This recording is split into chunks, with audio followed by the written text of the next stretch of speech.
शुभ संध्या बच्चों, कैसे हैं आप लोग? अच्छे हैं? चलिए, बहुत बढ़िया, खुश रहिए। Good evening children. आज हम लोग देखते हैं कि रचना या बनावट के आधार पर क्रिया के भेद। इसके पहले हम लोगों ने पढ़ा था कि कर्म के आधार पर क्रिया के भेद, अकर्मक सकर्मक। और अभी हम लोग पढ़ेंगे कि रचना के आधार पर क्रिया के भेद। 5 भेद होते हैं। रचना के आधार पर 5 भेद होते हैं। पहला कौन सा? सामान्य क्रिया। दूसरा संयुक्त क्रिया। तीसरा नाम धातु क्रिया। चौथा प्रेरणार्थक क्रिया और पांचवा पूर्वकालिक क्रिया।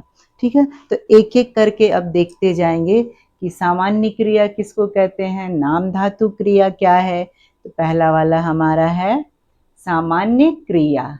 ठीक है, तो सामान्य क्रिया में क्या होता है, एक ही कर्म होता है वाक्य में। जब वाक्य में एक ही कर्म हो, एक ही क्रिया हो, तो उसको क्या कहेंगे, सामान्य क्रिया। जैसे देखो, एक ही क्रिया का प्रयोग होता है। जब वाक्य में एक ही क्रिया का प्रयोग होता है तो उसे सामान्य क्रिया हम लोग कहते हैं। जैसे मैं पानी पीता हूँ, समझे? तो देखो, पीना क्या है बच्चा? पीना क्रिया है, एक ही क्रिया का प्रयोग किया गया है और ये कर्म है, तो ये सामान्य क्रिया हुआ। दूसरा संयुक्त क्रिया। जैसा कि नाम से पता चलता है, संयुक्त मतलब होता है जुड़े हुए। दो या दो से अधिक क्रियाएं जब एक साथ वाक्य में आए तो उसको संयुक्त क्रिया हम लोग कहते हैं। आइए देखते हैं एग्जाम्पल। कक्षा प्रारंभ हो गई। देखो, प्रारंभ होना भी एक क्रिया है और गई जाना भी एक क्रिया है। तो दो क्रियाएं हैं, कक्षा प्रारंभ हो गई। तो ये क्या हुआ बच्चा? संयुक्त क्रिया हुआ। तीसरा है हमारा नाम धातु क्रिया। देखो, नाम धातु क्रिया बहुत ही इंपॉर्टेंट है और सारे प्रतियोगिताओं में, कंपटीशन में पूछा भी जाता है कि नाम धातु क्रिया क्या है, उसका एग्जाम्पल बताइए। तो जो क्रिया कैसे बनता है, संज्ञा सर्वनाम या विशेषण से बनाया जाता है, उसको नाम धातु क्रिया हम लोग कहते हैं। देखो, उसके अंत में क्या करते हैं, अंत में ना प्रत्यय जोड़ दिया जाता है। अंत में प्रत्यय तो अंत में जुड़ते हैं, तो ना प्रत्यय हम लोग उसमें लगाते हैं। जैसे देखो, बात से बतियाना, ठीक, अपना से अपनाना। देख लीजिए, ना प्रत्यय जुड़ा हुआ है यहाँ भी और यहाँ भी हमारा ना प्रत्यय जुड़ा हुआ है, समझे?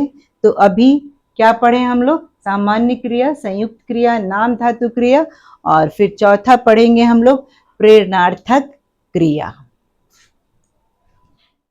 अभी हम लोगों ने नाम धातु क्रिया पढ़ा था, अभी चौथा नंबर पे हम लोग पढ़ेंगे प्रेरणार्थक क्रिया। प्रेरणार्थक क्रिया क्या होता है? जैसा कि नाम से प्रतीत होता है, ठीक है, जब कर्ता स्वयं कार्य नहीं करके किसी दूसरे को कार्य करने के लिए, क्रिया करने के लिए प्रेरित करे तो उसे प्रेरणार्थक क्रिया हम लोग कहते हैं। ठीक है, इसका एग्जाम्पल हम लोग देखेंगे। करना से करवाना, जब कर्ता स्वयं कार्य नहीं करता है बच्चा। देना से दिलवाना। और प्रेरणार्थक क्रिया भी दो प्रकार के होते हैं। पहला क्या है, प्रथम प्रेरणार्थक, और दूसरा द्वितीय प्रेरणार्थक। प्रथम प्रेरणार्थक जो है ना बच्चा, जैसे हम लोग सामान्य क्रिया पढ़े थे ना, जब वाक्य में एक ही क्रिया होती है, बिल्कुल सामान्य तरीके से चलती रहती है क्रिया, तो उसको हम लोग कहते हैं सामान्य क्रिया।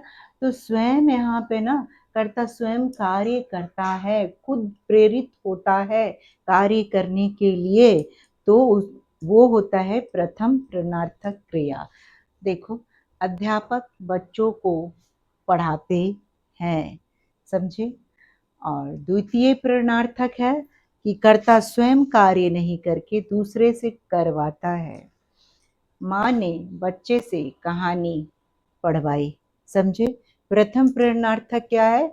जब कर्ता स्वयं प्रेरित होता है कि मुझे ये काम करना है, ठीक है, तो उसको प्रथम प्रेरणार्थक कहते हैं। जैसे मैं पत्र लिखती हूँ, समझे? और द्वितीय प्रेरणार्थक क्या है? जब मैं खुद काम नहीं करके किसी और से करवाऊंगी तो उसको क्या कहेंगे बच्चा? द्वितीय प्रेरणार्थक क्रिया हम लोग कहेंगे। ठीक, जैसे माँ ने बच्चे से कहानी पढ़वाई, मालिक ने नौकर से वस्त्र धुलवाए, समझे? अब हम लोग फिर जाते हैं, पांचवा जो है हमारा भेद जो है पूर्वकालिक क्रिया, इसको हम लोग अभी देखेंगे, ठीक है ना? तो आप लोग अभ्यास करते रहिए, बहुत ही आसान है पूर्वकालिक क्रिया। बस ये जो शीर्षक दिया होता है ना बच्चा, उसको ना समझना होता है, और कोई बात नहीं होती है। अगर हम शीर्षक को समझ जाएं तो सब कुछ हम लोग लिख सकते हैं अपनी भाषा में। तो शीर्षक क्या है? पूर्वकालिक। इसका पूर्व मतलब पहले, कालिक मतलब समय में, मतलब पहले समय में एक क्रिया हो चुकी है, क्रिया की चर्चा हो रही है तो क्रिया ही होगी। हाँ, मतलब एक पहले हुई है, इसका मतलब दूसरी क्रिया भी हुई है वहीं पे, तभी तो बोल रहे हैं कि पहले वाली क्रिया। समझ गए? ऐसा हम लोग बोल रहे हैं कि पहले पूर्वकालिक क्रिया। तो जब वाक्य में दो क्रियाएं एक साथ होती हैं, उसको हम लोग क्या कहते हैं बच्चा? पूर्वकालिक क्रिया हम लोग उसको कहते हैं। ठीक है, आप परीक्षा की तैयारी करते रहिए, अभ्यास करना बहुत ज़रूरी होता है, ठीक है? मेहनत से सब कुछ होता है, मेहनत नहीं करने पे कुछ भी नहीं होता है। अभी तो सारी सुविधाएं हैं, फ्री में आपको इतने अच्छे अच्छे क्लासेस मिल रहे हैं, तो एकदम पढ़िए, मन लगाकर पढ़िए, और जो भी आपकी तमन्ना है उसको पूरा कीजिए, ठीक है? तो हम लोग पांचवा वाले इसमें चलते हैं, पूर्वकालिक क्रिया।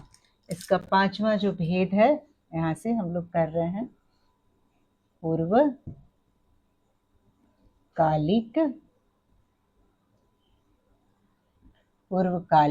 क्रिया। अब पूर्वकालिक क्रिया क्या होता है बच्चा? पूर्वकालिक क्रिया जब वाक्य में दो क्रियाएं एक साथ हो, तो यहाँ पे हम लोग लिखेंगे वाक्य में, मैं संक्षेप में लिख रही हूँ, वाक्य में दो क्रियाएं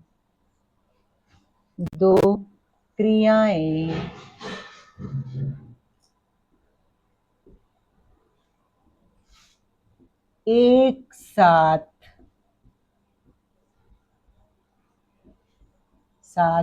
हो तो क्या होता है? पहले वाली क्रिया को पूर्वकालिक क्रिया हम लोग कहते हैं। वाक्य में दो क्रियाएं एक साथ हो तो पहले वाली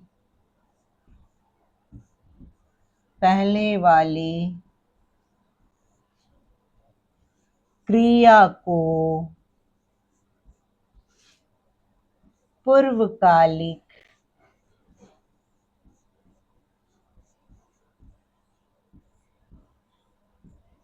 क्रिया कहते हैं। समझ गए? नाम से ही जैसा पता चल रहा है कि पहले वाली क्रिया को पूर्वकालिक क्रिया हम लोग कहते हैं। एक बार फिर से देख लेते हैं जल्दी से। वाक्य में दो क्रियाएं एक साथ हो तो पहले वाली क्रिया पूर्वकालिक क्रिया कहलाती है। यहाँ जब आप लोग जोड़ सकते हैं, नहीं भी जोड़ेंगे तो भी वो सही है, ठीक है? पहली वाली उदाहरण देखते हैं। जैसे क्या होगा, आप सोचते रहिए कि क्या हो सकता है। हाँ, वह खेल कर, इसमें कर लगा होता है, खेल कर, पढ़कर, सोकर, जाकर, ऐसा। वह खेल कर पढ़ने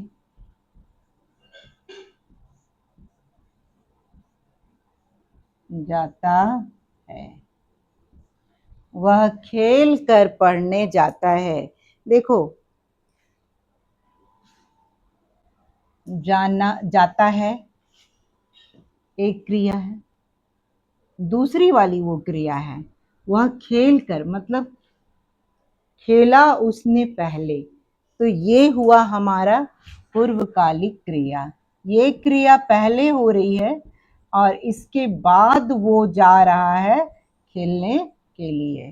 ठीक है, तो ये खेल कर पूर्वकालिक क्रिया, खेल कर पढ़ने जाता है, पढ़ने के लिए बाद में गया, पहले खेला, तो पहले वाली क्रिया को हम लोग पूर्वकालिक क्रिया कहते हैं। ठीक है बच्चा, मेरे चैनल को सब्सक्राइब कीजिए, लाइक कीजिए, शेयर एंड कमेंट कीजिए और अभ्यास करते रहिए।